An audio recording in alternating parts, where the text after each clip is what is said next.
Hi guys, it's me, Nana. Well, here we are, finally getting to the succulents, which is really what I couldn't wait to get going on. So let's do this, shall we? What you see here is I'm cutting the short end of the poster board 2 inches wide. It's 20 inches, so it fits perfectly on the long end of the photo frame. So it's 10 inches a piece, and then we got 8 inches from the second cut. We've got our backing from the photo frame, and we've removed the stand, placing the sheet moss first, and then kind of getting an idea of what we want to do with the succulents. Now, I tried it with the sheet moss, but it's just like regular terrain, and I had to take it off. So I finally took all the moss out and did it the regular way. I couldn't decide, the same, different. I decided on this, not that it made much of a difference really, but in the end, it's all in the details, right? So we got it the way we want it. Set those to the side and separate one by one. It's just a simple matter of pulling them apart. Now, of course, these are not real succulents, but amazingly, if you're far enough away, you can't tell the difference. So we're going to hot glue the sheet moss, and to be honest with you, it doesn't take a lot. For some reason, moss, just the regular moss as well as the sheet moss, sticks to things very easily. It doesn't take a whole lot of glue. And we're not concerned about filling in the holes, and I'll show you why in just a minute. We're making a path, basically, and you know, pathways are not perfect. So we want to make it as, true to life, so to speak, as we can.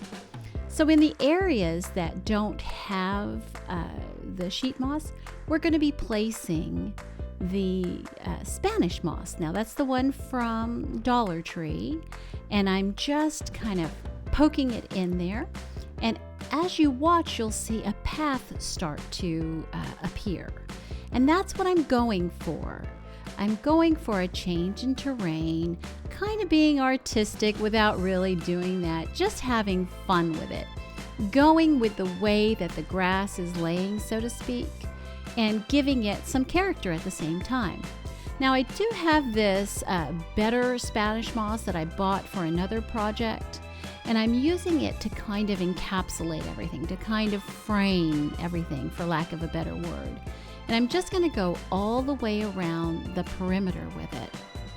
And it's a lot of fun because what it does essentially is it gives us 3 different types of grass, moss, whichever you want to call it, and 3 different textures.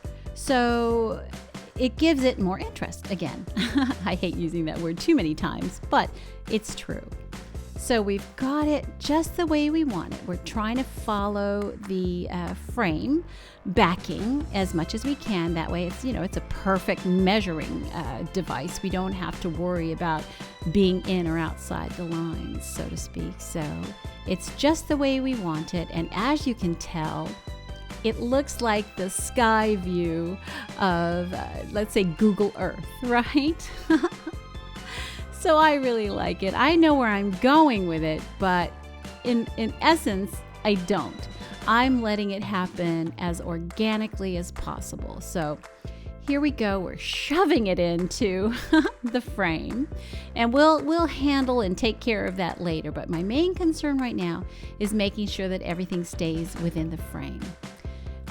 When you're putting on the succulents, you want to take off that branch or root, right? So we're going to take it off, and I'm trying to center everything first. That's why you see the first 2 on there. I put some extra leaves that I had from, again, another previous project, just to give it some interest. I'm going to put one there and then one diagonally at the top, which after a while, you'll see that I'm actually working on the top right now. But it's just easier for me to work with each end closest to me. So I'm going to put these purplish succulents in each corner. So they will be kind of like the focal. The center and the corners will be the stars of the show. I'm trying to decide how I'm going to incorporate the fronds. As you know, I love them for filler. I love them for accent. And anytime I can put them in, I know that they're going to do or give the piece that I'm working on life, movement, that kind of thing.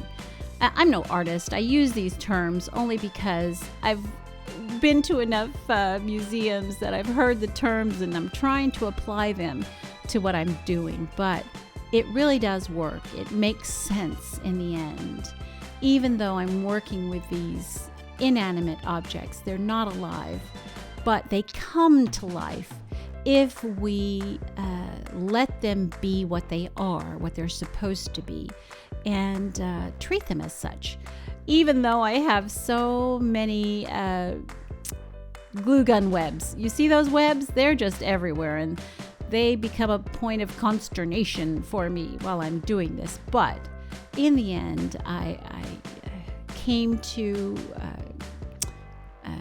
get over it and just soldier on and get the piece done.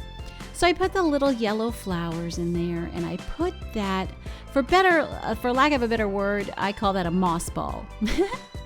I wanted a moss ball there because I needed an anchor for a very special guest on my succulent frame. So again, I'm acting as if these are real. I'm giving them what I would in a framed succulent piece, as if they were real. And I want them to have motion. I want them to have a sense of purpose.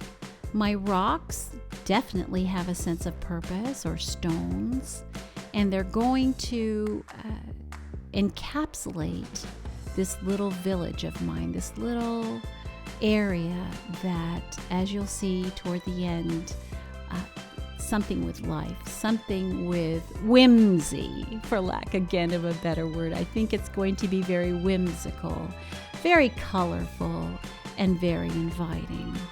Almost real, but not quite. So I hope you enjoy this as we go along. I'm going to give you a little bit of music to finish it off, and then I'll see you there towards the end, okay? See you in a little bit.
notice, we put our fairy garden accoutrement in, and I placed it kind of like a card, again in a triangular set.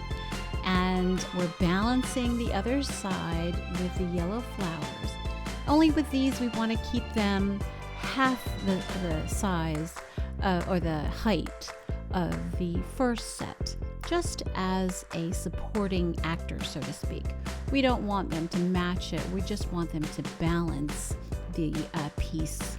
So now we're on to the box making. Now, it's really not necessary to do this. You can keep just one frame if you'd like. Just make sure you keep the handle on the back, you know, that easel part. Keep that on there rather than taking it off. But I chose to make it a box.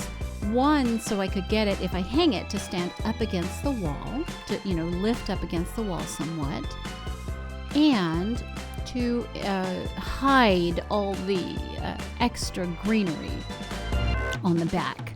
But it also just gives it more interest in the end. So we're cleaning off all the excess grass, and we're just gonna hot glue it right on there. It takes very well, very quickly, almost no problem at all. It was easy to form the box. Just do the same. If you have a problem, go to our other video that has the box, the shadow box. It's the same process. And we're cleaning off each corner. We want it to be a little distressed, but cleaning off the diagonal corners, the opposite corners, kind of gives it a mixture of whimsy, a mixture of clarity. So I really like it. We're adding just a few more extra stones to our path. I'm really not sure, you know, if this is gonna work, but I'm loving it up to this point. Now, here is the star of my show. I knew he was going to be in here. He's my favorite, but I wasn't sure if he would work. Just like all things, when we're talking about gnomes and fairies, of course they're gonna work, because they do tell the viewer, this isn't serious. This is for fun. This is to make you smile. This is to bring color. And this is to tell you, let's not take things too seriously, right? Let's enjoy the creative part of this and enjoy the idea that everyone is here for a reason. Everything is here for a purpose. And the purpose of this thing is to give joy. It gives me great joy to show it to you, to have you maybe possibly make one of your own. Of course, do it in your own style. Do it in a way that makes you happy, that brings you joy. And hey, we've got the Crafters Co-op, remember? Bring it to us in the co-op so we can see what brings you happiness. Until next time, I'll see you. And remember, bring that color. Bye now.